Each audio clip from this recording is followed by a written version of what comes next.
It's time for Downtown Hockeytown, presented by Labatt Blue Light, and today's guest is Max Bultman of The Athletic. Max, it's always great to see you. Thank you so much for taking the time to join us again today.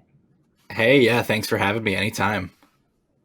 Of course, as we all impatiently wait some NHL news, you have wrote some very interesting articles for The Athletic, and we're going to start with the one that you wrote about the Tampa Bay Lightning and the Detroit Red Wings and the possibility of a trade between the two teams to help Tampa Bay out with their cap space issues. I want you to dive into that a little bit more. Which players are you specifically thinking, and why are the Red Wings a good candidate? Yeah, well, what it really comes down to is Tampa Bay is already over the salary cap, and they have two pretty high profile restricted free agents who still are not signed. So that's center Anthony Cirelli and a defenseman Eric Chernak. The Red Wings just happen to be one of a small handful of teams that both have cap space and have kind of signaled a willingness so far that they're willing to use that cap space to take on a contract in order to pick up a draft pick. Right, this is what they did with Mark Stahl early this offseason. They added Mark Stahl in a 2021 second round pick, and Steve Yzerman has left the door open to doing something like that again. And so when you see the obvious need in Tampa, which obviously is where Steve Yzerman was the GM of until he came back to Detroit in 2019.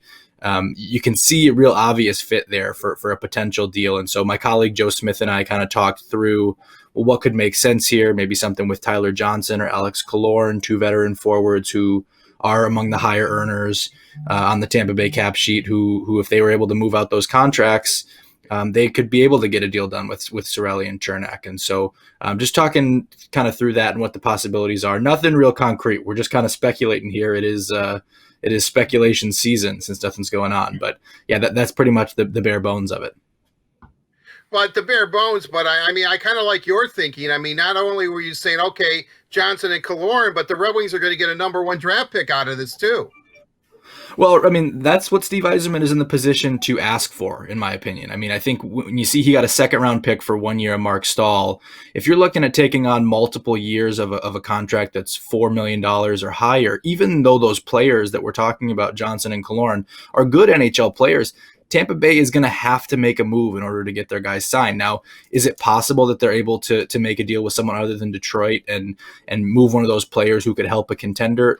It's possible. But the longer it goes, Tyler Johnson passed through waivers and no one wanted him for free. And so the longer this goes, the more I think Tampa Bay is going to have to really give up something to move on from somebody, whether it's one of those two guys or someone that we're not talking about. I mean, there's other players on their team who make enough money they could move out and sign a deal. But yeah, I think with what the Red Wings have established as the cost of a dollar a cap space in the current landscape and how long some of those contracts are, I do think a first round pick is a perfectly reasonable ask for Steve Yzerman to make on any kind of long-term deal of that nature.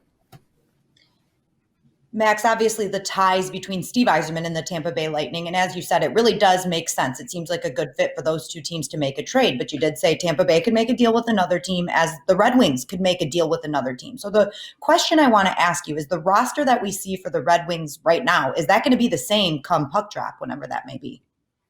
It's a great question. I mean, Steve Yzerman has kind of left the door open to doing another one of these deals we're talking about. He's left the door open to another free agent signing.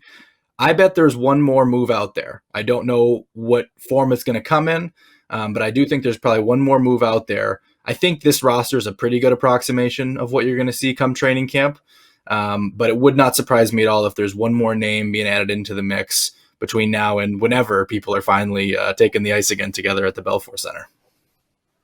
Yeah, I mean, I couldn't agree with you more, but I've got to think that, he's looking to go more stall-like than he is adding a guy who's an unrestricted free agent. Or if I think he will take on a contract, but he better get a draft pick and a high one. I mean, I couldn't agree with you more. I think that if he makes a move, he, of course, being Steve Yzerman, that's the move that he's going to make.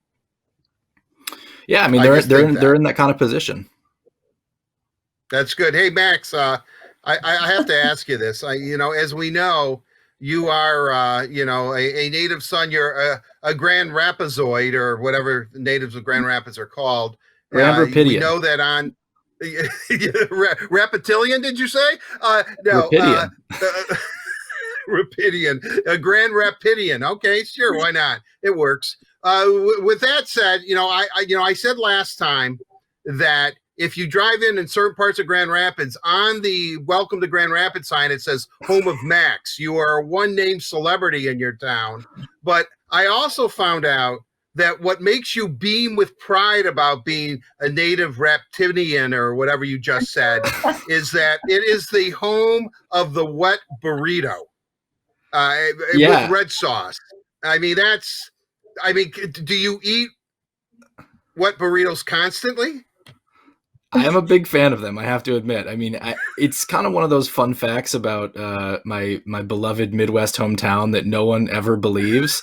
I'm not sure that I 100% believe it, but it is on the Wikipedia page, and you can trace it back and see that true. The Beltline Bar in Grand Rapids is credited with inventing the wet burrito, which is basically, you just imagine a burrito covered in basically enchilada sauce. So it's like one giant, really good enchilada with more stuff in it. So that is my favorite kind of like Tex-Mexy or Mexican food. I guess it can't be Tex-Mex if it's invented in Michigan, but I adore wet burritos, and I grew up, you could get them anywhere. Like in Grand Rapids, they're at basically most restaurants you're going to go to, even some bars. But yeah, so the other night I think were talking, it was kind of in the middle of that New York City bodega discourse. And so I just threw out there that somehow Grand Rapids is credited with inventing the wet burrito. And I am actually incredibly proud of that. Well, do you think that the wet burrito is like the Coney Island? Detroit has the Coney Island, Grand Rapids has the wet burrito. Yeah, we've got a lot of good stuff. Like we've got some really good craft beer in Grand Rapids too. But we've got our little things for sure. I feel like a terrible Michigander right now because I'm using the right term right now. You guys got me thinking like that's right. Grand Rapids and Michigander. Yeah. Okay. Well, actually, the official term is Michiganian. It actually is the official term is Michiganian. I like it's Michigander not Michigander. Better. Yeah, most people do from Michigan. So, but it is Michiganian. All right. Well, let's get to talking some hockey again, you guys. We're talking about Grand Rapids. Oh, come on. Do we have to, Daniella? I mean, kind of actually, but it's okay. We'll get back to we'll do a whole segment on wet burritos in Grand Rapids coming up. Okay? I want to know what Matt likes for dinner. Next season, we're going to go to a game in Grand Rapids, and we're going to stop off, and I'm going to take you to get my favorite wet burrito in Grand Rapids, okay? Love it. All right, right after Griffin's game, maybe we can talk Joe Hicketts into joining us. Wait, can I That's come? Right, sounds perfect. You can come, absolutely. Okay, good. All right, then we're good then. Okay, now for real, the hockey. I want to talk about Moritz Seider, who was a Grand Rapids Griffin last year, so I guess that's a pretty good tie. I hope he tried the wet burritos. But anyway, he is playing in Sweden right now. And Max, you actually got to talk to Cam Abbott, who is the coach of Rogla, the team that he is playing for in Sweden right now. And I heard he had some pretty good things to say about our Moritz Seider. Yeah, as everyone does. I mean, you guys remember what it was like last year at Traverse City, when Seider played in those first couple games at the prospect tournament, and it was kind of a wow reaction. And then you'll remember when he got to Grand Rapids, it was more of the same. Everyone just talks about what a mature game he kind of has, and he's a quick learner. He's a smart player. And so it was more of that. I try to check up on some of these guys the Red Wings have in Europe and in Sweden, especially throughout this long off season. So when I talked to Cam Abbott, Rogla's coach, last week, and it just reminded me so much of what I've heard basically every time Seider has gone to a new stop since he became a Red Wings prospect. And he's in his third pro league now in 3 years, third different country. And I find it interesting that the reaction is just so constant that he impresses these people. I mean, the comment from Cam that I really think really stood out was he said that he's ahead of his age as a defenseman in terms of his decision making.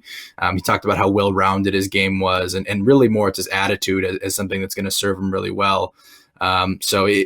What I'm interested in about Seider's start there is that he's scoring more than I think I expected to. I don't know what you expected, Art, but he's pretty close to a point per game over there in Sweden. That's not an easy league to necessarily score in. But as a 19-year-old, he's got 8 points in 9 games as a defenseman. That's a pretty interesting wrinkle if Seider's able to produce like that going forward there. He exceeds expectations. When Jim Nill at the prospects tournament comes up and tells me, whoa, it looks like Steve has got himself a real find, because I know it wasn't official his ice time there at the prospects tournament, but he was averaging 30 minutes a game, I think. I think he was out there on the ice constantly, and getting into Kirby Doc's grill was like the best, was completely great. I mean, he's going to be a special talent. I'm going to go out on a limb and say that for sure.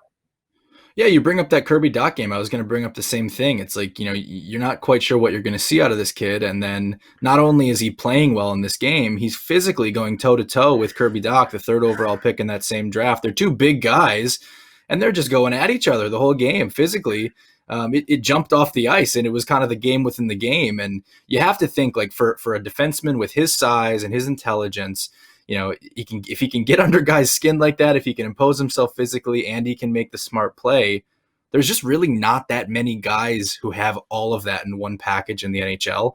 I would say that kind of cautious nature that you talked about, Art, is a good thing. It's a good thing to practice with all prospects, with all young players. You don't want to put these huge expectations or huge mantles or labels on these guys before they get there or before they're established.